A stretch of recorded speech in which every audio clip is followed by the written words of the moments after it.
Hey everybody, Jay here. Welcome back to the channel. Today we are going to start our shutdown process of our central boiler CL6048 classic outdoor wood boiler. Now I know, Jay, why are you shutting it down so early? I run this machine about 6 months a year here in New Hampshire. I know some places out in the Pacific Northwest, up in the northern states, Michigan. I understand it's still really cold out there, but here in New Hampshire, the weather has broken freezing overnight. It's going to be no lower, from what I've seen, no lower in the 40-45 degree range overnight, and it's about 55-60 during the day. So needless to say, I am done running the machine for the season. We started October 28th. Today is April 7th.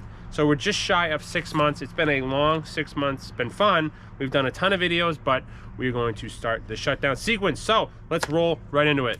All right, so part of the shutdown procedure on these units is you want to check and test your water in these machines. That's the first order of business. So obviously right here is your little check valve. Turn this little valve here, your water is going to spill out. Now what you want to do is fill up your sample cup here and then empty this water. You want to drain about a quart first and then get a fresh sample, and you go from there. So we'll shut that real quick. Again, just kind of cleaning our cup out here. Any other residue you don't want. So again, drain about a quart out, give or take.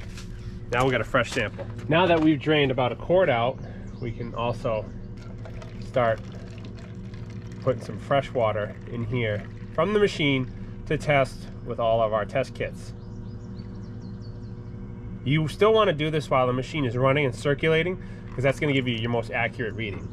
So that's enough water to test. So what I'm going to do, all right, so here's our test kit here. This is the Molly pH test kit part number 2500598.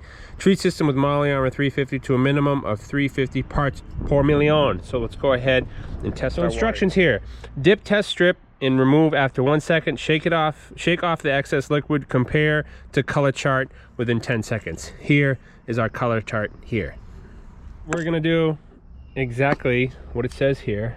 We're gonna grab a test strip, if I can. See that?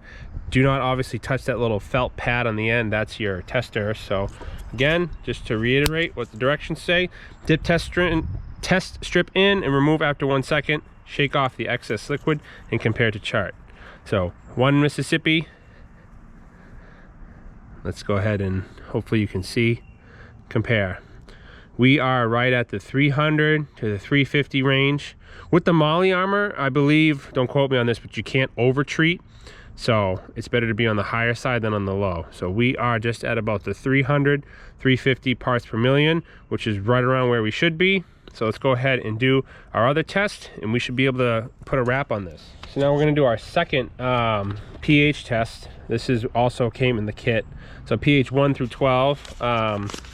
This is your chart here as well. So let's go ahead and grab a sample piece here. Let's go ahead and tear one off here really peacefully. Try not to touch anything. Okay. And let's do our water pH. So again, I'm going to take it in, take it out. 1 Mississippi. Kind of see where we're at. So our test strip is showing we're right at about 9 or 10. So it's pretty good. So we know our Molly Armor, our parts per million is good, and then we know our pH is right at about 9, just shy of 10. So perfect. Okay, so now that I know my results, what I'm going to do here is I'm going to dump out, cheers, just kidding, don't drink that. I'm going to dump out my sample, get one more sample of water, rinse out our cup, and I'm going to take this second sample down to this local stove shop here to go see Bruce and test it there just to confirm to make sure everything is hunky-dory across the board. So make sure that you test your own water personally, and then some of these machines you actually have to send out a sample for warranty. So make sure you do that. You do not want to forget your water sample. That is one of the most critical things you can do for your machine, is test your water, make sure your water is good before you shut the unit down. All right, folks, now that we got the water all situated, we are going to go ahead and clean out as much creosote as we can. So we've let our fire, probably should have mentioned this first, we've let our fire burn down to about 150. That's going to give us working time in here to start a fire. You've seen this before, some of you local subscribers, but we're trying to take off as much creosote as we can here. So we're going to burn out most of it, scrape it, and do the best we can, because we climb in with the monkey suit when it's all said and done. Clean it out anyways, but let's try to burn out as much as we can. So as you can see here, we got that pallet going, we got some scraps over there. We're just trying to heat up and burn up that left side of the boiler here, so it'll be easier to clean with our scraper. So we got some twigs and crap in there, so we're gonna let that cook for a little bit. That's why it's important to let your temperature drop down. It's at 152, so it's already gone up 1 degree since we started. So that's why it's important to let that temperature drop down, so you got some room to work with. Now what we can do here,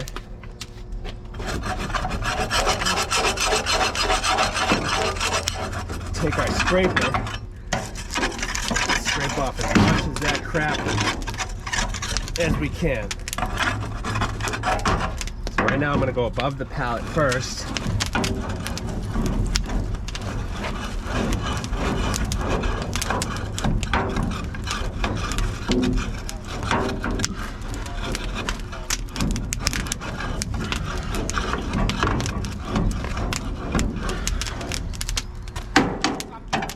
You can see that pallet starts to get really hot, which is what you want.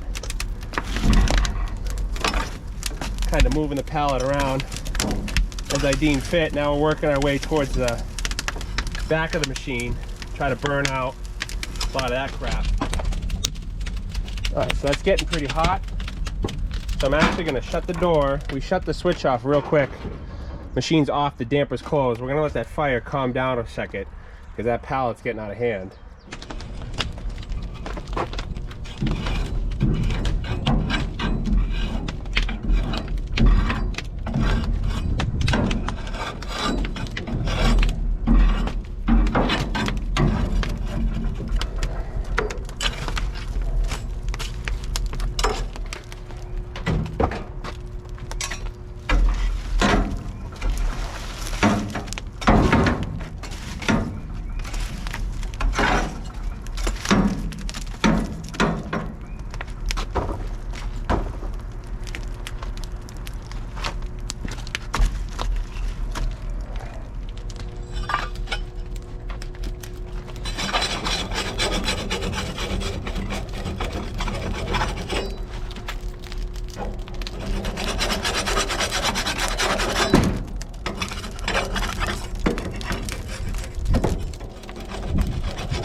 Woo! That's hot. That is a hot job. Anyways, still cooking in there, that leftover pallet there. But anyways, yeah, so like you saw me do, kind of want to position a pallet or, you know, maybe an old piece of plywood, something that you can direct the fire up on each wall. Coming up, obviously not today, but coming up, we're gonna do the full whiz wheel cleaning. We're gonna do the full oil spray, you know, the whole 9 yards, like we do every year. But that pretty much takes care of that. You'll notice too, we're gonna do the chimney in the next video, but this video covers pretty much, like you said, the water test in the beginning and cleaning out as much creosote buildup as you can. The problem is you have metal and creosote. Think of it like a sandwich. You can get moisture in between those, and that's how a lot of these machines can rot out, is if you have creosote moisture buildup between the steel and the creosote. So that's why I try to scrape out hot clean as much as I can, as you've seen with the scraper and whatnot. Our scraper actually broke, so we had to rig it together just for today's sake.